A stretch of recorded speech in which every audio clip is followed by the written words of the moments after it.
corona టైంలో అయితే ఎంత కష్టపడామో మేమైతే ఒక డాక్టర్ లోపలికి వెళ్ళకుండా మేము వెళ్ళాము ఆ పేషెంట్ దగ్గరికి మేము క్లీన్ చేసాము మేము శుభ్రం పరిచాము అప్పుడు లేదా మేము 50 ఏళ్ళని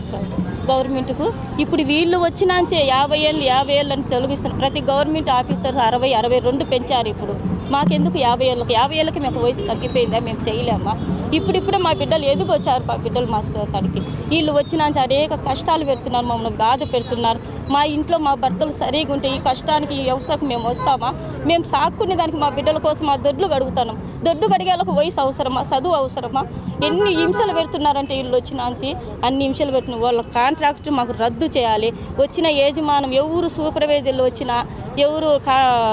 వాళ్ళని ఏమంటారు కాంట్రాక్టర్ను ఆయన తొలగిస్తే మా జీవితాలు మాకు బదులుతాయి భాస్కర్ నాయుడు అనే వ్యక్తి చంద్రబాబు నాయుడు పేరు చెప్పి వాడుకుంటున్నారు ముందు ఆ చంద్రబాబు నాయుడు 50 ఏళ్ళ వయసు వేస్తేనే కదా గెలిచింది మేము ఓటు వేస్తేనే గెలిచింది 50 ఏళ్ళ చేత ఓటు ఎందుకు వేయించుకోవాలి అతను ఆ 50 ఏళ్ళ చేత ఓటు వేయించుకొని గెలిచినాడు అతనికి ఎంత 70 ఏళ్ళ వయసు నీ పేరు వాడుకుంటున్నాడు కాబట్టి నువ్వు అతనితో మాట్లాడి ప్రజల పక్షాన నువ్వు నిలబడాలి నిన్న మహిళల దినోత్సవం రోజు ఆడపడుచులకు నేను తోడుంటానని చెప్పా ఏముండవయ్యా ఎండలో మేము ఏడుస్తున్నాం ఎండలో మేము కూర్చున్నాం ఏం తోడుండావు నువ్వు ఒక నాయకుడు అయితే ప్రజలు ఎన్నుకునేవాడు అయితే ప్రజలు చూసేవాడివి అయితే ఇది విని నీ ఫ్రెండ్కు చెప్పి భాస్కర్ నాయుడుకు మా పట్ల పక్షాన్ని నిలబడాలని మేము కోరుకుంటున్నాం రెడ్డి ఉన్నప్పుడు మాకు ఇక్కడ కొండంతా కొట్టేసి మాకు డ్యూటీలు ఇచ్చినాడు అప్పుడు ఏం అడగలే మమ్మల్ని 10th క్లాస్ సర్టిఫికెట్లో ఎన్ని ఏం అడగలే ఇప్పుడు వీళ్ళు వచ్చినా అంటే ఇవన్నీ అడిగి మమ్మల్ని తొలగించి కొత్త వాళ్ళని పెట్టుకొని డబ్బులు తీసుకొని పని చేస్తాను ఇప్పుడు మేము లేకుండా పని జరుగుతుంది ఇప్పుడు చంద్రబాబు నాయుడు ఎందుకు ఇట్లా చేస్తాడో మీరు అందరూ కలెక్టర్ కానీ ఎవరైనా బయటకు వచ్చి మాట్లాడాలా ఇంతమంది జనాలను ఇంత కష్టపెడతానంటే ఏమని సార్ చెప్పండి ఇది మాత్రము జరిగే పని కాదు వీళ్ళు చేసే పని మాత్రము